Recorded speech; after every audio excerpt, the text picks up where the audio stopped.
हाय, मैं Aman Singh BMS first year student at Shri Ayurved Mahavidyalaya Nagpur. Basically इस video में हम 4 सेगमेंट में बात करने वाले हैं। पहला सेगमेंट होने वाला है कुछ इंपॉर्टेंट क्वेश्चंस उनके आंसर करने हैं मुझे। दूसरा सेगमेंट होने वाला है इसेंशियल थिंग्स फॉर एग्जाम, मतलब क्या लेके जाना है, क्या नहीं लेके जाना है, कितनी कॉपीज एडमिट कार्ड ले जाने हैं, what to do what to not do. ठीक है। थर्ड सेगमेंट होने वाला इसेंशियल थिंग फॉर सिलेक्शन। हम अभी क्या करें, उसमें 2 पार्ट होंगे, जैसे प्री एग्जाम और ड्यूरिंग एग्जाम। प्री एग्जाम में अभी के लास्ट वीक में क्या करना चाहिए, कैसे सिलेक्शन लेना चाहिए, और ड्यूरिंग एग्जाम मतलब एग्जाम टाइम में कैसा रहना चाहिए उनको, और लास्ट सेगमेंट होना चाहिए कि स्पेशल अनाउंसमेंट है। तो लेट अस स्टार्ट। कोई भी काउंसलिंग इन्फॉर्मेशन चाहिए, और वीसीआई की हो, एमसीसी की हो, आयुष की हो, या किसी भी स्टेट काउंसलिंग हो, अगर कोई भी क्वेरी है, कोई भी क्वेश्चन है, आप मुझे इंस्टा पे डीएम कर सकते हैं, मुझे वहाँ पर पूछ सकते हैं, मुझे कमेंट करके पूछ सकते हैं। तो लेट अस स्टार्ट। तो पहला सेगमेंट है कुछ इंपॉर्टेंट क्वेश्चन। मैं आपको एक चीज़, बहुत लोग मुझे कमेंट करके पूछ रहे हैं कि भैया पेड सीट जो अदर कोर्सेज हैं एक्सेप्ट डीवीएससी, मतलब बायोटेक्नोलॉजी है, डेयरी है, या फिर मैं बात करता हूँ फीसरी है, उसकी पेमेंट सीट क्या है, क्या उसकी कट ऑफ क्या जाएगी पेमेंट सीट। मैं आपको बताना चाहूंगा कि सिर्फ बीबीएससी मतलब वेटनरी एकमात्र ऐसा है दुआसू में जहां पर पेमेंट सीट की सुविधा है। बाकी अदर 3 कोर्सेज में पेमेंट सीट की सुविधा नहीं है। तो आप अपनी पढ़ाई पे फोकस करें फिलहाल, और पेमेंट सीट में जैसे बताया हूं, मैं आपको लगा के दिखा दूंगा, आप देख लेना उसमें कि पेमेंट सीट की सुविधा सिर्फ और सिर्फ बीबीएससी यानी वेटनरी में है। बाकी 3 कोर्सेज में पेमेंट सीट की सुविधा नहीं है। हम बात करते हैं दूसरा चीज, essential things for the exam. Exam के लिए हमें क्या जरूरी है, जैसे हम एडमिट कार्ड की कितनी कॉपीज ले जाने, बहुत लोग कमेंट कर रहे हैं। तो एडमिट कार्ड की 2 कॉपी ले जानी है पहली चीज। और क्या नहीं लेके जाना, जैसे आप कोई इलेक्ट्रॉनिक्स चीजें नहीं ले जा सकते, आप वॉच नहीं ले सकते, फोन नहीं ले जा सकते हैं आप। और क्या ले सकते हैं, आपके पास कोई एक आईडी कार्ड होना चाहिए, वैलिड आईडी कार्ड लेके जाना है आपको कॉलेज, मतलब एग्जाम सेंटर पे। मतलब आपके पास 2 एडमिट कार्ड होने चाहिए, 2 फोटोकॉपी एडमिट कार्ड की, एक आईडी प्रूफ होना चाहिए, और साथ साथ में आप ट्रांसपेरेंट बोतल ले जा सकते हैं खुद के पीने के लिए, और पेन खुद का होना चाहिए। पेन वो एनटीए नहीं कि पेन दूसरा आपको पेन सप्लाई करेगी, आपको अपना पेन खुद लेकर जाना होगा तभी। और आप क्या ड्रेस कोड होगा, ड्रेस कोड की बात कर लेते हो, ड्रेस कोड कोई भी वो रख सकते हैं। हाँ, कोई इसेंशियल ऐसी नोटिफिकेशन नहीं है, लेकिन आई सजेस्ट लास्ट ईयर कोई प्रॉब्लम नहीं हुई थी, कोई जींस पहन के गया था, कोई कुछ पहन के चला गया था, लेकिन इंसिस्ट आप नॉर्मल ड्रेस कोड फॉलो करो, जो एनटीए का है, जो नीट का है, वही ड्रेस कोड फॉलो करो। Leggings and T shirt something like that, आप कुर्ती पहन सकते हो। और लड़कियों के लिए मैं बात करता हूँ, लड़कों के लिए लोअर टी शर्ट फॉलो कर सकते हो, आप चप्पल फॉलो कर सकते हो। तो नॉर्मल रखो कि आप वहां पर जाने पे अगर कोई रूल है रेगुलेशन कहते हैं वो कि नहीं यार कि आपको ये पहन के नहीं आना चाहिए था, तो आप वहां पर प्रॉब्लम में ना फंसो। आप पहले से ही सिक्योरिटी पे लेके चलो कि हाँ, मैं नीट का एनटीए का ही ड्रेस कोड फॉलो करूंगा। लास्ट ईयर मैं अपना एक बैंगल पहन के चला गया था, तो ऐसा कुछ इशू नहीं हुआ था मुझे। लेकिन आई इंसिस्ट कि आप ऐसा ना करें, क्योंकि 2 सेंटर कैंसिल हो चुके हैं। तो 2 सेंटर की जो भीड़ है वो वाराणसी सेंटर पे और मथुरा सेंटर पे, मेरठ सेंटर पे डिवाइड हो चुकी है। मेजॉरिटी इसी सेंटर पे डिवाइड हुई है, या प्रयागराज वाला भी कैंसिल हुआ है। तो बात करते हैं हम कि आप कुछ भी ऐसी इनसिक्योर चीजें मत ले जाएं जो आपको प्रॉब्लम क्रिएट कर सकती हैं। तो आप वही चीज पहने, वही चीज ले जाएं, जैसे 2 एडमिट कार्ड हो गया, 2 एक एडिशनल फोटो भी ले सकते हैं आप। जैसे एडमिट कार्ड के साथ साथ 2 एडिशनल फोटो भी ले जा सकते हैं। जैसे नीट में आप ले गए थे एक एडिशनल फोटो, तो आप फॉर सिक्योरिटी रीजंस अपने लिए 2 एडिशनल फोटो ले जा सकते हैं। 2 एडमिट कार्ड, 2 फोटो, एक आइडेंटिटी प्रूफ, कोई भी हो सकता है, पैन कार्ड हो सकता है, आधार कार्ड हो सकता है, एक dress code, normal dress code follow कर सकते हैं आप, ट्रांसपेरेंट वाटर बॉटल ले सकते हैं आप, और एक पेन, ब्लैक या ब्लू पेन, आप 2-3 पेन ले सकते हो। क्या आपके एग्जाम में अगर थोड़ा ऊपर नीचे होता है तो 2 पेन भी कैरी कर सकते हैं आप, कोई इशू नहीं है। थर्ड सेगमेंट की essential things for the selection, इसमें 2 पार्ट हैं।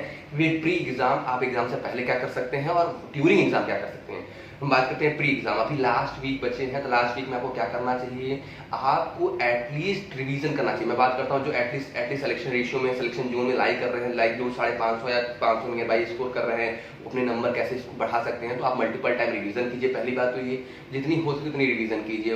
एनसीईआरटी हो, बायोलॉजी हो, मैं बात करता हूँ इनऑर्गेनिक हो, फॉर्मूलाज हो, थियरी हो, कंसेप्ट हो, आप उनको जितनी बार हो सके उतनी बार गो थ्रू होने की कोशिश कीजिए। लास्ट वीक है, अभी इस चक्कर में आप मत फंसिए कि मैं प्रैक्टिस कर लेता हूँ। अभी लास्ट वीक में जितना प्रैक्टिस कर लेंगे धरी की धरी रह जाएगी, क्योंकि प्रैक्टिस पे क्वेश्चन कितने मिलेंगे आपको, 25, 30, 40 मिलेंगे पूरे फिजिकल केमिस्ट्री और फिजिक्स में मिला के 25-30 मिलेंगी। लेकिन अगर आप इस टाइम पे रिवीजन करके जाओगे तो उससे कितने सवाल मिलेंगे, ऑलमोस्ट 130-140 सवाल मिलेंगे। तो आपके हाथ में 130 सवाल इधर है और इधर से 25 सवाल है। तो अभी पर्टिकुलर टाइम पे आप जितना बार रिवीजन कर सकते हैं, वो एनसीईआरटी हो, जैसे खासकर मैं बात करता हूँ जेनेटिक्स, जेनेटिक्स प्लीज पढ़ के जाएं, बायोटेक्नोलॉजी प्लीज एनसीईआरटी पढ़ के जाएं।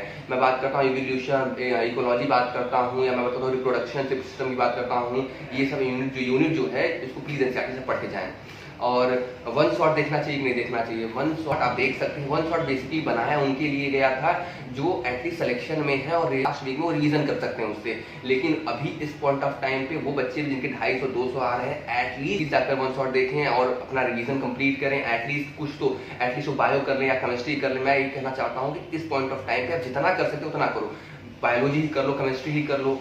एक हफ्ते बचे, एक हफ्ते बहुत टाइम होता है। एक हफ्ते में अगर आप बायोलॉजी केमिस्ट्री करके ले जाते हो फिर भी आपका सिलेक्शन के चांसेस हैं, क्योंकि पेपर अच्छे आते हैं। मतलब बहुत टफ नहीं आएगा, लेकिन वहाँ के बच्चे जो अप्लाई कर रहे हैं वो बच्चे थोड़े से नॉर्मल लेवल के होते हैं ना। जैसे नीट में 15 लाख लड़के 150 भी नहीं पा पाते हैं, तो ठीक वही चीज़ वहाँ भी है। बहुत सारे स्टूडेंट 200-250 भी नहीं पा पाते हैं। अगर आप 250-300 स्कोर कर ले जाते हैं, 400 स्कोर कर ले जाते हैं, तो आप कंपटीशन में हैं। अदर कोर्सेज के लिए हैं, बीएससी के लिए भले ना हो, लेकिन अदर कोर्सेज में कंपटीशन में आप आ चुके हैं 300-350 जाने पर। तो मैं ये कहूँगा कि वन शॉट देखकर आप रिवीजन करें, जितना बार हो सके उतनी बार रिवीजन करने की कोशिश करें। वो आप 250 वाले हैं, 500 वाले। हम बात करते हैं वन शॉट कहाँ देखा जा सकता है। मैं बात करता हूँ कौन से टीचर्स हैं, तो मैं किसी टीचर को रिकमेंड नहीं करना चाहूँगा, लेकिन फिर भी मतलब ऑन माई पर्सनल बिहाफ मैं कहना चाहूँगा कि आप पीडब्ल्यू के वन शॉट देख सकते हैं। वो जैसे पीडब्ल्यू के कुछ टीचर्स छोड़ चुके भी हैं, जैसे तरुण सर हैं, आप वहाँ से बॉटनी पढ़ सकते हैं, जोलॉजी पढ़ सकते हैं उनसे। यहाँ से मैं बात करता हूँ जोलॉजी के मैम हैं, उनसे पढ़ सकते हैं। मैं बात करता हूँ ऑर्गेनिक के लिए पंकज सर से फॉलो कर सकते हैं, इनऑर्गेनिक के लिए मोहित तदीज से फॉलो कर सकते हैं। फिजिक्स है, फिजिक्स के लिए कोई भी टीचर फॉलो कर सकते हैं। तो फिलहाल इस पॉइंट ऑफ टाइम पे आप जितना हो सके उतना करें। का दूसरा सेगमेंट बात करते हैं कि ड्यूरिंग एग्जाम आपको पहली बात ये ध्यान रखना है कि अगर आपको बबलिंग ध्यान से करनी है, ये माइंड सेट बना के जाएगी, एक भी बबल गलत नहीं होना चाहिए। बहुत सारे स्टूडेंट का सिलेक्शन इस वजह से रुक जाता है कि वो बबलिंग गलत कर देते हैं। तो अपने दिमाग में पहले सेकंड से सोच के जाना है कि हमको नाम वाला बबलिंग हो या क्वेश्चन की बबलिंग हो, हमको गलत नहीं करना। बहुत सारे स्टूडेंट हैं जो नाम की बबलिंग गलत कर देते हैं, उस प्रेशर में आके कि यार मेरा तो नाम का बबलिंग हो गया, मेरा रिजल्ट क्लियर होगा कि नहीं होगा, उस चक्कर में पूरा पेपर खराब कर देते हैं। तो आपका माइंडसेट होना चाहिए कि पहले तो आप बबल कोई गलत ना करें। दूसरा, अगर 2-4-10 सवाल स्टार्टिंग है आपको नहीं आ रहे हैं तो आप अपना मोटिवेशन लूज ना करें, क्योंकि 10 सवाल नहीं आ रहे हैं मतलब मेजॉरिटी ऑफ स्टूडेंट्स को 8 सवाल नहीं आ रहे होंगे। सत्यता यही है, फिजिक्स थोड़ा टफ आता है, थोड़ा एक्टिविटी अनबैलेंस आता है, तो आप अपना फोकस लूज ना करें। वहाँ पर फोकस लूज करेंगे, मोटिवेशन लूज करेंगे तो आपका क्वेश्चन पेपर आता ही छूट जाएगा। तो आप 3 चीज वहाँ ध्यान रखें। पहला, बबलिंग गलत ना करें। दूसरा, अपना मोटिवेशन, अपना फोकस लूज ना करें। तीसरा, टाइम मैनेजमेंट बहुत इंपॉर्टेंट है। वहाँ पर मैं एग्जाम्पल देता हूँ, अगर आप टाइम मैनेजमेंट नहीं करेंगे तो आपके फिजिक्स का पोर्शन या कोई एक सब्जेक्ट का पोर्शन छूट जाएगा। हो सकता है उस पोर्शन में 2-3 सवाल ऐसे भी हों जो आपको बहुत ईजी थे, आपको आते हों, मतलब आपको 12 से 20 नंबर का डिफरेंस क्रिएट हो जाएगा। जो आपको सवाल आते थे वो आप छोड़ के आए हो बिना पढ़े। तो आप ये ट्राई कर सकते हो कि एटलीस्ट 3 घंटे में मैं 200 क्वेश्चन से गो थ्रू तो पक्का होऊंगा। टाइम बचेगा तो मैं दोबारा पेपर विजिट कर लूंगा, लेकिन मुझे फर्स्ट अटेम्प्ट में, जो मैं पहली बार पेपर सॉल्व कर रहा हूँ, तो मैं इस पेपर सॉल्व करूंगा फर्स्ट अटेम्प्ट में कि मेरी एक्यूरेसी बहुत अच्छी हो और मेरी स्पीड बहुत अच्छी हो। मतलब स्पीड और एक्यूरेसी को आपको मेंटेन करके चलना है। आप बढ़ाते हो तो थोड़ी फंबल हो जाती है, लेकिन आपको ध्यान रखना है कि आपकी स्पीड और एक्यूरेसी फर्स्ट अटेम्प्ट में जब पहला बार पेपर सॉल्व करते हो तो बहुत अच्छी होनी चाहिए, ताकि आपके पास टाइम थोड़ा बचा सके आप एटलीस्ट कि आप हर क्वेश्चन से गो थ्रू हो जाओ। क्योंकि अगर आप हर क्वेश्चन से गो थ्रू ही नहीं हुए तो क्या पता 2-3 सवाल आप छोड़ कर आए हो तो आपको आते रहे हो। तो आप मैं इंसिस्ट करूंगा कि आप फर्स्ट अटेम्प्ट में पेपर पूरा गो थ्रू होंगे। आप कैसे रखते हैं ये सबका अपनी अपनी स्ट्रैटेजी होती है। कोई एक सब्जेक्ट करके बबल करता है, कोई 2 करके बबल करता है, कोई पूरा साथ बबल करता है। ये आप कर सकते हो, लेकिन अब एक टाइम मैनेजमेंट का विशेष ध्यान रखना आप कि टाइम आपके पास 3 ही घंटे हैं। वॉच लगी हुई, क्लॉक लगी हुई, आप देखना बार बार कि हर एक सब्जेक्ट करने के बाद आपके पास कितने टाइम बच रही है। आपको जैसे आप 2-3 सब्जेक्ट सॉल्व करते हो, 2 सब्जेक्ट, तो आप लगेगा टाइम बीत गया तो आप तुरंत बबल कर लेना पहले कि हाँ जितना मैंने किया उतना बबल कर लो पहले। फिजिक्स करना तो जो भी है, तो आपकी स्ट्रेटेजी आप पे लागू हो सकती है। किसी और की स्ट्रेटेजी आप फॉलो करने की आवश्यकता नहीं है, किसी भैया दीदी की या किसी सीनियर जूनियर की किसी स्ट्रेटेजी फॉलो करने की आवश्यकता नहीं है। आप अपनी खुद की स्ट्रेटेजी फॉलो करें।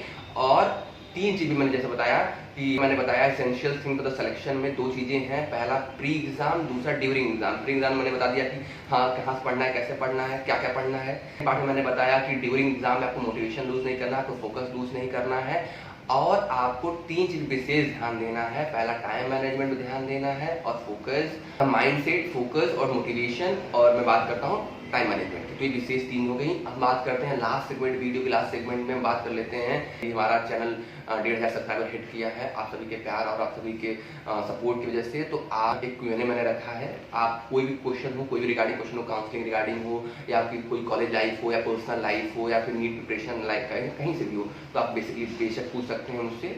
तो आप फिलहाल के लिए पढ़ाई करें। Do like share subscribe this video, hope you like this video. Thank you, thanks for the watching.